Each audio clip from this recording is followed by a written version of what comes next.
So ఈ రోజు phone tapping విషయంలో కేటీఆర్ గారి విచారణ ఉన్న నేపథ్యంలో ఇటు టీఆర్ఎస్ భవన్ దగ్గర అయితే కనుక బీఆర్ఎస్ అధికారులందరూ రావడం జరిగింది. నేతలందరితో ఇక్కడ టీఆర్ఎస్ భవన్ అంతా కూడా నిండిపోయిందని చెప్పాలి. ప్రస్తుతం మనతో పాటు కూడా రాకేష్ రెడ్డి గారు ఉన్నారు. ఆయనతో మాట్లాడి తెలుసుకుందాం.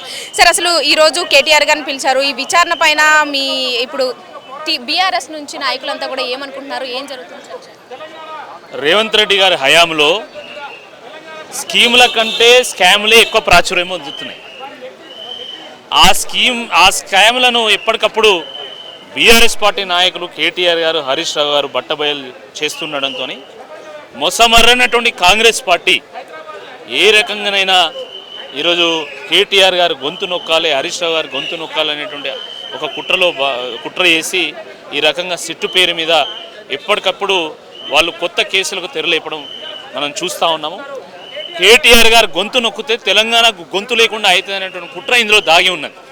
దాంట్లో భాగంగానే ఈ సిట్టు కేసు అని చెప్పి ఈ సందర్భంగా నేను మనం చేస్తున్నాను.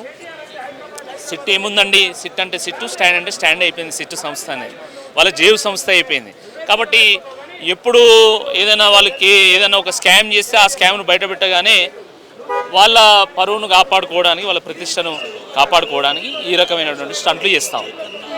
ఇక్కడ బీఆర్ఎస్ నేతలు, ఇక్కడ పార్టీ లోపల ఉన్న కొంతమంది బీఆర్ఎస్ నేతలవే ఫోన్ ట్యాపింగ్ అయ్యాయని చెప్పేసి కవిత కూడా ఆరోపించింది. వాళ్ళ హస్బెండ్ ఆమెది కూడా ట్యాప్ అయిందని చెప్పేసి. ఇప్పుడు ఫోన్ ట్యాపింగ్ ప్రభుత్వ అధినేతలకు సంబంధం ఉండదు.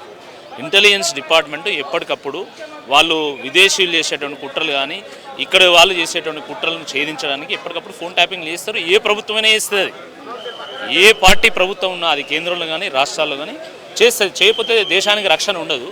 దానికి అసలు ప్రభుత్వ అధినేతలతో సంబంధం ఉండదు. హైకోర్టు కూడా, సుప్రీంకోర్టు కూడా ఇప్పటికే ఈ విషయంలో క్లీన్ చిట్ ఇచ్చినాక కూడా ఇంకా నేను సిట్టు పెడతా, నేను అది చేస్తా, ఇది చేస్తా అంటే చేయనియండి. 2 ఏళ్ల నుంచి మీరు ఏం చేసిండ్రు? ఇన్ని కేసులు పెట్టిండ్రు, విచారణ సంస్థలను మోహరించిండ్రు, కమిషన్లు వేసిండ్రు. ఇప్పటివరకు మీరు తేల్చింది ఏమైనా ఉందా?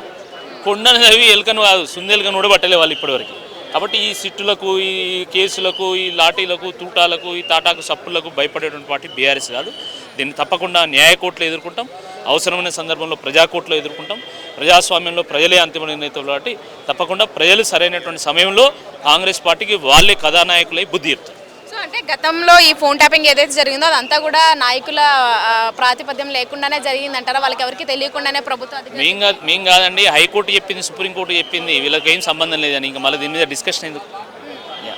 అంటే మొన్న ఎలాగో హరీష్ రావు గారు విచారణ జరిగినప్పుడు అయితే మొత్తం టైం అంతా వేస్టేజ్ చేశారు. అసలు ఏమి అడిగిన ప్రశ్నలే అడిగారని చెప్పేసి అంటున్నారు. ఇప్పుడు కేటీఆర్ గారిని ఎలాంటి ప్రశ్నలు అడిగే అవకాశం ఉంది? మీరు అసలు ఎట్లా ఫీల్ అవుతున్నారు? కాంగ్రెస్ పార్టీ వాళ్ళని అడగాలి, మమ్మల్ని కాదు. కాంగ్రెస్ పార్టీ వాళ్ళు క్వశ్చనేర్ పంపితే ఆ క్వశ్చనేర్ని పోలీసు వాళ్ళు చదువుతారు. అంతే కదా. ఇక్కడ గాంధీ భవన్లో సౌండ్ అయితే విచారణ సంస్థల ఆఫీసులలో రీసౌండ్ వినబడతా ఉంది. వాళ్ళు ఏం చెప్తే వీళ్ళు అదే చేస్తారు. కాబట్టి ఏం క్వశ్చన్లు అడుగుతారని ఏముంటాయండి ప్రశ్నలు? నాకు అర్థం కాదు. వాళ్ళు ఏం ప్రశ్న అడుగుతారు? వాళ్ళు మీరు ఫోన్ ట్యాపింగ్ చేసినా మేము చేయలేదు అంటాం. అంతే కదా. వాడు అడిగే క్వశ్చన్ ఏంది మేము చెప్పే సమాధానం? అసలు వాళ్ళ మన పాత్రే లేనప్పుడు ఇంకేముంటుంది? కాబట్టి మేతకు మరిగిన దున్నపోతు ఎట్లయితే దున్నడం మర్చిపోతుందో, స్కామ్లకు మరిగినటువంటి కాంగ్రెస్ పార్టీ నాయకులు ఈరోజు పరిపాలన మర్చిపోయిండ్రు. అసలు పరిపాలన లేదు ఈ రాష్ట్రంలో. రైతు బంధు రావట్లేదని ఆందోళన చెందుతున్నారు, బోనస్లు పడట్లేదని ఆందోళన చెందుతున్నారు, యూరియా రావట్లేదని ఆందోళన చెందుతున్నారు, ఫీజు రీయింబర్స్మెంట్ లేదు, స్కాలర్షిప్ లేదు. ఇన్ని సమస్యలు ఉంటే వీటి గురించి పట్టించుకునేటువంటి ప్రభుత్వము ఈరోజు కేవలము వీళ్ళ అరెస్ట్ మీద దృష్టి పెడుతుంది అంటే ఏంది? మీకు ఏమర్థమైంది అంటే ప్రభుత్వానికి డైరెక్షన్ ఇచ్చే శక్తి లేదు, కానీ ఇష్యూస్ నుండి డైవర్షన్ మాత్రం వీళ్ళకి బాగా తెలుసు. గా గేమ్ ఆడుతున్నారు.